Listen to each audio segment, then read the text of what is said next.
Bonjour, bienvenue dans cette nouvelle vidéo. Donc aujourd'hui, on va s'intéresser au plugin Unassigned Device qui va permettre en fait de pouvoir monter des disques, alors HHD ou SSD, même des clés USB dans Unread sans avoir à les incorporer donc dans la grappe. Ce plugin est assez intéressant parce que notamment on va pouvoir monter, mais on va pouvoir aussi faire des opérations sur ces disques-là, telles que des opérations d'effacement, de reformatage dans des formats donc différents. Donc sans Unassigned Device, vous voyez ici j'ai connecté donc un disque dur de 10 Tera, donc qui va plus tard être destiné à être monté dans la grappe en disque de parité, mais pour l'instant c'est pas le cas. Donc il n'est pas visible. Hein. Enfin, je le vois là, mais je ne peux pas le parcourir, je ne peux pas faire d'opération dessus avec Unread. Et Unassigned Device va me le permettre. Donc pour installer Unassigned Device, on va dans la fenêtre App et on va taper Unassigned Device. Donc App parce que j'ai Community Application qui a été installé en plugin dans les précédentes vidéos. Donc Unassigned Device, donc là vous voyez qu'il y a deux plugins. Donc ces deux plugins là, il va falloir les installer. Ça c'est un add-on à Unassigned Device qui va permettre de valider le destructive mode, c'est-à-dire le fait que l'on va pouvoir effacer les données dessus et pouvoir reformater le disque dans le format que l'on veut. Voilà, donc on les retrouve ici. On a la page qui est annotée ici où on va aller directement sur le forum pour avoir une description donc, de ce plugin, donc tout ce qu'il fait et tout ce qu'il ne fait pas. Donc c'est assez intéressant à lire. On va pouvoir formater en fait des disques au format XFS ou BTRFS. Par contre, ce qui est intéressant avec ce plugin, c'est qu'on va pouvoir lire des données avec des disques qui ont des types de formatage différents, de type NTFS par exemple, X4 et d'autres. Bon, maintenant, si je reviens sur ma page et que j'installe les plugins, donc j'installe le premier Unassigned Device. Bon, c'est assez rapide, hein, il n'y a pas de configuration à faire. Et ensuite, j'installe l'add-on, qui donc permet de valider le destructive mode. Donc là, c'est un petit peu plus long. Voilà. On va se retrouver avec... alors, je vais d'abord aller sur main. Et vous allez voir que ici, ça a changé. Donc, on a la possibilité maintenant de monter ce disque. On a deux parties. Donc, on va avoir une partie disque et une partie SMB share. Et là, je reviendrai dessus tout à l'heure. On a, donc là, on voit que mon disque, il est formaté en NTFS. On peut l'automonte, c'est-à-dire que quand on lancera le serveur, et ben, il se montera automatiquement sans avoir appuyé ici. Et on peut le mettre en share aussi pour pouvoir le parcourir en fait et faire des opérations dessus. Donc moi je valide les deux. Voilà. À noter aussi que on peut le mettre aussi en pass-through parce que en fait c'est ici aussi qu'on va pouvoir mettre des SSD additionnels qui vont servir donc à installer donc des VM ou des Docker donc hors de la grappe ou hors du SSD qui sert au cache. Ah, non, il est plutôt ici. Alors si on regarde un petit peu plus le contenu, il y a une petite flèche, un petit plus ici qu'on peut déployer et on va voir les différents volumes qui sont sur ce disque. Voilà.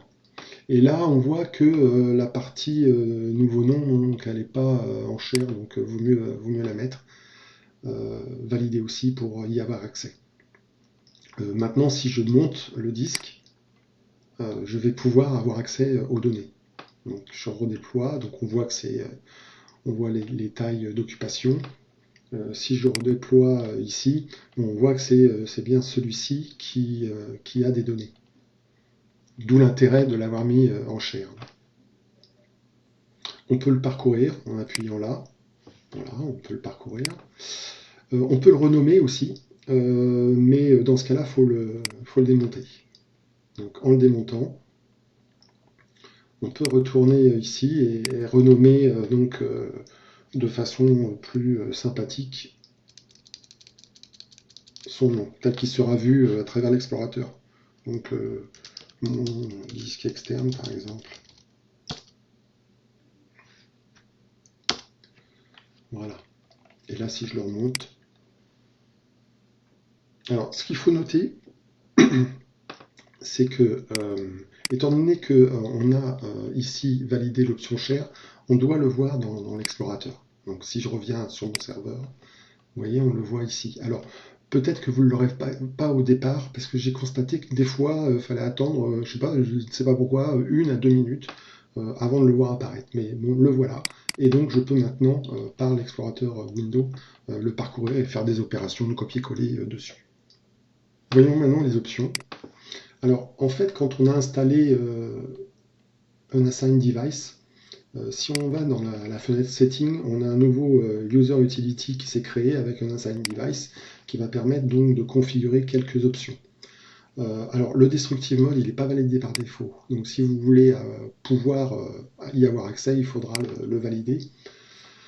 Automonte, donc ça c'est toujours pratique, c'est-à-dire que dès que vous insérez et que vous démarrez la grappe, il montera automatiquement sans avoir appuyé sur le bouton monte.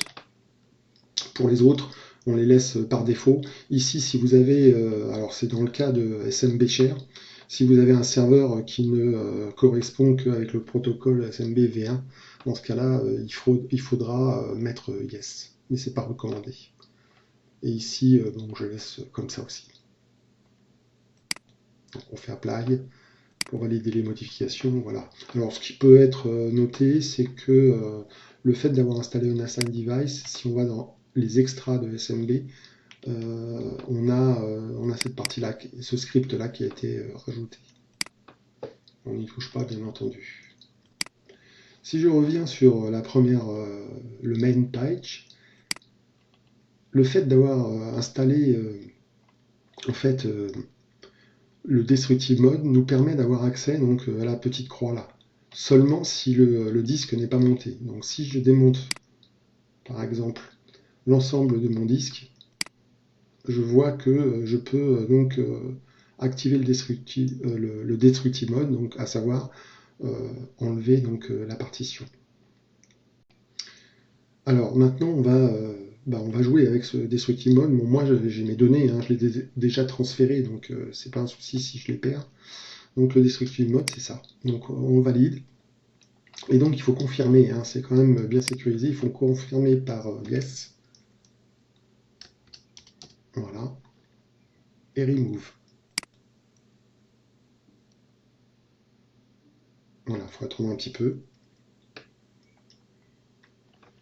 Et maintenant, si je retourne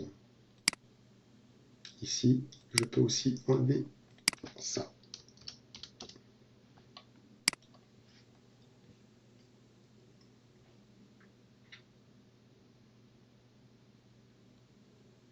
J'ai donc accès au formatage. Si j'appuie dessus, en fait, je vais voir que je vais avoir accès à plusieurs types de formatage, ce qui est très intéressant, hein. On peut très bien choisir XFS, BTRFS, qui sont les seuls deux formats, enfin avec l'encrypté aussi, qui vont permettre d'inclure le disque dans la grappe. Mais par contre, on peut quand même le formater dans un autre format. Donc moi, je vais choisir BTRFS. Next.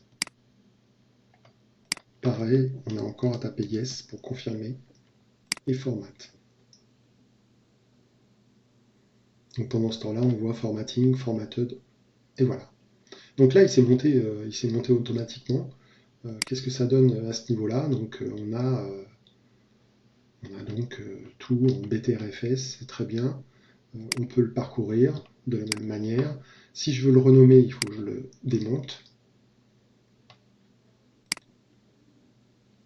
Voilà. Mon disque de sécurité.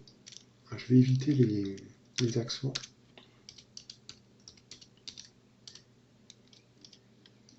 Voilà.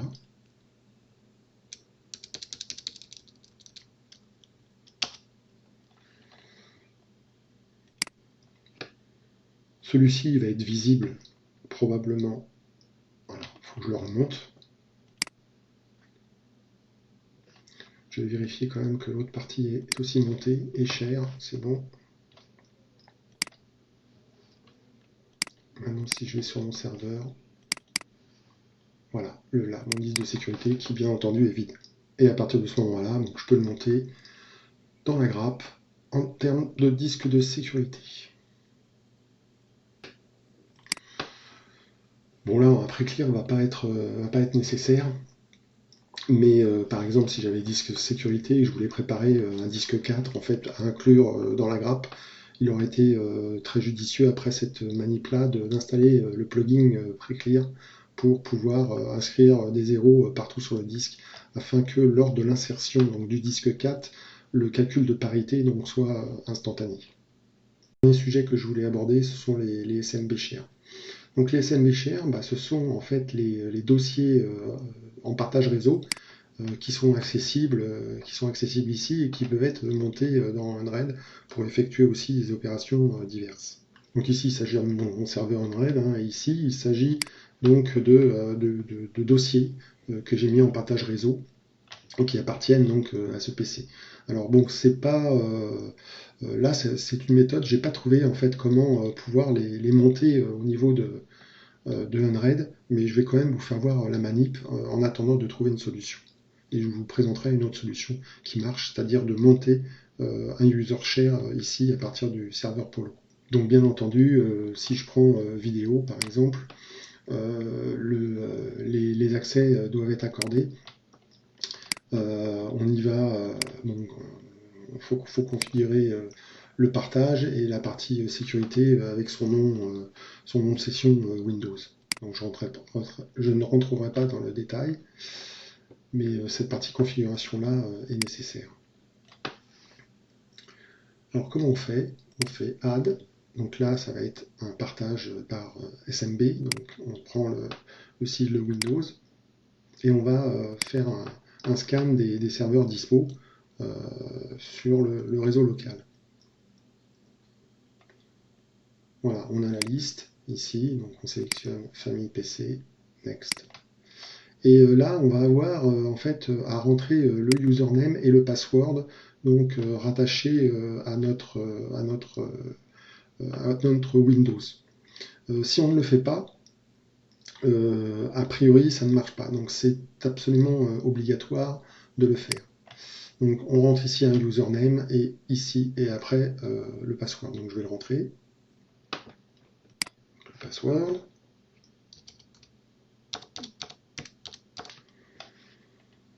Next. Donc pas de domaine.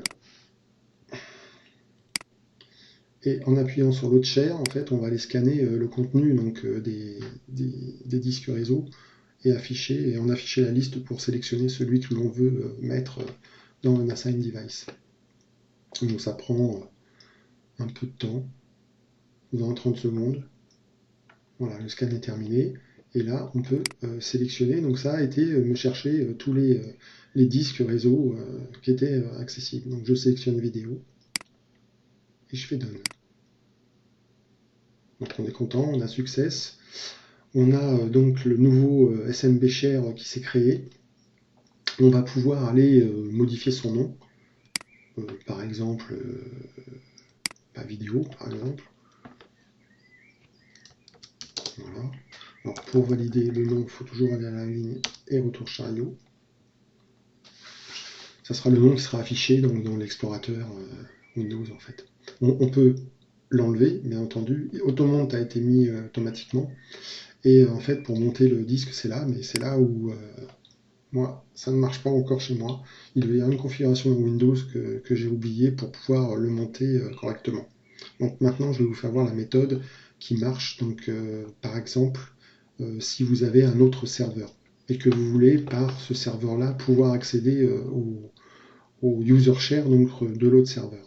Donc dans ce cas-là, alors on va faire la démarche en utilisant le même serveur, puisque moi j'en ai qu'un seul. Mais bon, il suffira de sélectionner l'autre. Ok, donc revenons sur... et refaisons exactement la même manipulation. Allons chercher les serveurs, et cette fois-ci, on va aller sélectionner serveur Polo. Donc ça pourrait être un deuxième serveur, par exemple, chez soi. Alors là, il va falloir taper le user qui est enregistré dans le serveur en question. Donc pour l'exercice, moi, sur ce serveur-là, j'ai deux users qui sont Titi et Toto. Titi a des droits limités, Toto a les droits entiers. Donc on va mettre Titi plutôt. Donc Titi.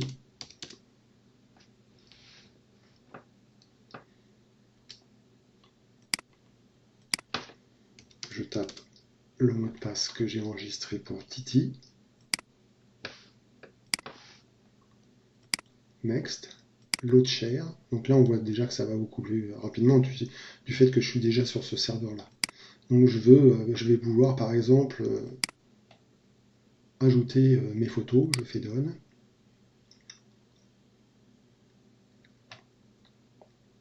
Et voilà. Donc il est apparu. Donc de la même façon, hein, je peux le renommer. Par exemple, imaginons pour l'exercice hein, que c'est le serveur 2. Voilà, je vais à la fin de la ligne. Bon, celui-ci ne marche pas, je peux le supprimer comme ça.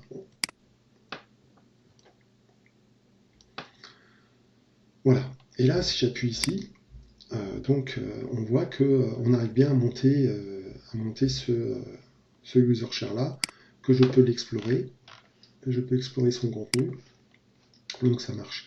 On voit aussi que la notion des droits est respectée, puisque si je retourne dans mes users, à Titi, je vois que sur mes photos, donc il était en read only. Donc les droits sont respectés, j'ai vérifié, hein, on va bien avoir accès en read only. Ce que l'on peut faire, c'est vérifier aussi par ici. Donc voilà, je vois que j'ai un nouveau serveur 2 mes photos, donc je vois bien mon SMB share par le serveur Polo. Donc, je peux l'explorer. Si je supprime, je vois que je suis en lecture seule, donc que ma suppression est refusée. Ensuite, si je m'amuse un petit peu, donc je vais le démonter. Voilà.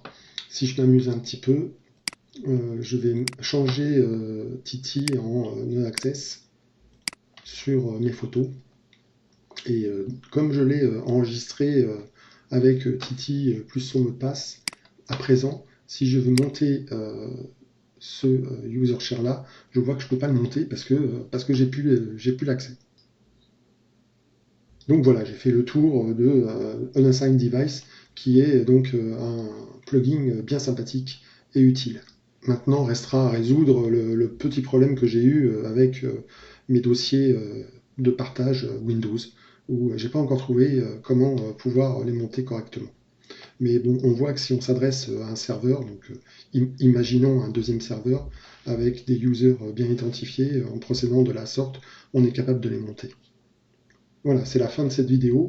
La prochaine sera consacrée à Crusader, qui est donc un explorateur en fait, c'est un Docker qui permet d'explorer les fichiers, un peu comme un explorateur Windows. Merci et puis à la prochaine.